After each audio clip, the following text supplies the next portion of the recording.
Welcome to the coolest stuff on the planet. Hello, everyone, and welcome to another episode of The Coolest Stuff on the Planet. I'm Kathryn, and with me is my lovely co-host, Rachel. How are you? Good. Lovely, apparently. Lovely and talented. And we're going to start off with a little bit of current news. Prince William and his lovely bride, Kate Middleton, just visited Canada. And one of the places on their itinerary was Prince Edward Island, because Anne of Green Gables was one of Kate Middleton's favorite books growing up. And, it kind of inspired us to do this episode on Prince Edward Island. Yeah, we call this our girly episode, Yeah. Although it can certainly apply to everyone. But I think like many girls and women of not just our generation, but previous generations dating back quite a while, we grew up with this book series, Anne of Green Gables. Although you read the series, right? Yeah, I read it. Actually, my mother read it too and gave me one of the books as a present because she loved it so much. So it goes back a ways. It goes back a ways, and I think it's about 6 or 7 books in the series. I read them, and I think you saw the DVD. Yes, I did the cheater version. Like I watched I think it was the PBS series. Yeah. But I mean, to me, like I still had the same sort of like sense of identification with the story of this girl. Mm-hmm. So I think Prince Edward Island is really this kind of romantic destination for young women and girls and any fans of the story, really. Yeah, because the island is such a big player in the series. She describes it so well, and the TV show, was filmed on the island, so it shows it as well. So they have a lot of people go there to see the things associated with the book. A lot of Anne tourism. A lot of Anne tourism, exactly. But if you don't know what the heck we're talking about, let's back up a minute. Okay. So Anne Shirley is a fictional character in this series, this Canadian series called Anne of Green Gables, which was first published in 1908. Mm-hmm. The author of the books was a woman from Prince Edward Island named Lucy Maud Montgomery, also known as Ellen Montgomery. I think that's her pen name. And she was inspired by her own childhood and surroundings to write the story of this spunky red-headed orphan girl. And it just, the minute it was published, it just became a hit, and it went all over the world. Exactly. And, a lot of people would be happy to know that they can see a lot of things that are associated with the books if they went to Prince Edward Island. After you've gotten your fill of Anne tourism, you can do some other things on the island. We're going to talk about that. So, for example, Prince Edward Island National Park, which is along the north coast of the island, has some really famous, really popular beaches that are supposed to be lovely. And Kathryn will tell you a little bit more about that later. But, the first thing that I wondered, whenever I hear a name, I always think, why is it called that? So why is it called Prince Edward Island? Well, that's because the island was named after Prince Edward Augustus, who was mostly famous for being Queen Victoria's father. Not too famous on his own? Not too famous on his own, yeah. Oh, but he lent his name to the island. Yeah, I'll give you a little history on Prince Edward Island and a little geography. It's the smallest province in Canada. It's about 2,200 square miles, population of about 140,000 people. And it's also known as the Cradle of Confederation because in 1864 there were some delegates from the maritime provinces in eastern Canada. They met there to discuss uniting, and so that was sort of the first step towards Canada becoming a nation.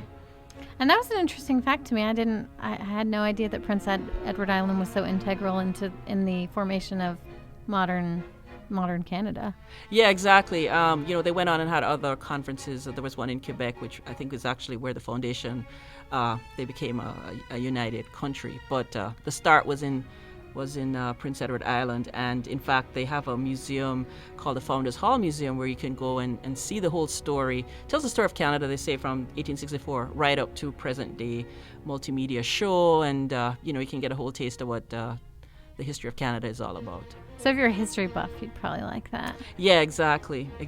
And that's in Charlottetown, right? Yeah. Is it Charlottetown or Charlottetown?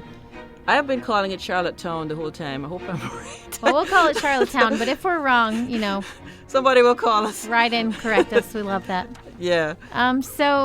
Speaking of Charlottetown or Charlottetown, across the board, reviewers recommend this place as good to visit. It is the capital city of Prince Edward Island. Uh-huh. And I was reading that the tourist season is pretty short in Prince Edward Island. It's like 6 or 7 weeks. So after that, things won't necessarily be open. But reviewers have said that more stuff will be open in the capital city. So just something to keep in mind. Mm-hmm. Another cool thing that you can do in that city is there is a place called the Confederation Center of the Arts. It's a popular arts theater venue. And if you're an Anne fan, or back to Anne, they have been showing a musical, Anne of Green Gables, there since 1965. Wow, that's a pretty long time. Supposedly, I've seen it's the longest running musical in Canada. Must be a hit. And, the interesting thing about Prince Edward Island is you can get to it so many different ways. They have flights that go there. There's a ferry. And you can actually drive there from New Brunswick on the Confederation Bridge. That was built in 1997 to connect the island to the mainland. And Kathryn and I were talking about this. We were looking at pictures of it and thinking how cool it would be just to drive across that. That would be kind of a little trip in itself, Some little factoids about the bridge. It's the world's longest bridge crossing ice-covered water. Mm-hmm. It's 8 miles or 12.9 kilometers across. And it's sometimes referred to as the fixed link, which kind of alludes to the Confederation and the history. Originally, Prince Edward Island was a little bit hesitant to join. And so one of the things that was sort of discussed was that the mainland would form some sort of fixed link so that they would always have access to the mainland. Yeah. And we were just seeing pictures, as you were saying, of driving across the bridge and how beautiful it was, and it just enhances the whole island itself because it's just got such lovely scenery. I think that's one of the things that really stands out to people when they go there. Is just the lovely green lawns and just the red sand beaches, the water where you can swim, the lighthouses all over the island, so it's very picturesque. Yeah, and that's kind of part of the romantic aspect of wanting to visit, not just like, Anne of Green Gables, but part of the appeal of the books was this land that was described that was so, idyllic and peaceful and beautiful with beaches and farmland. And so that's kind of sort of the draw of Prince Edward Island. Exactly. And they have a lot of water sports you can do. There's fishing. Some people would get a bike and ride around the nice country lanes. Kind of like Anne did in the books. Exactly. It's great that you can do that. You can also, I saw sea kayaking. And golf. There's a lot of that as well. Yeah, it's actually very famous for golf, isn't it? Mm-hmm. It definitely is. And they also got a nice food scene there, which... Why don't you tell us about that? Oh, yeah. I was just waiting for it, Kathryn. Yeah. I would say Prince Edward Island is definitely a foodie city. They are famous specifically for their lobsters, their oysters, their mussels, and their potatoes, which is an interesting mix of land and sea there. But the city, basically, they pride themselves on this fresh local food scene. So that's all the time we have this week on the coolest stuff on the planet. Hope you've enjoyed our trip to Prince Edward Island, and we'll see you next time.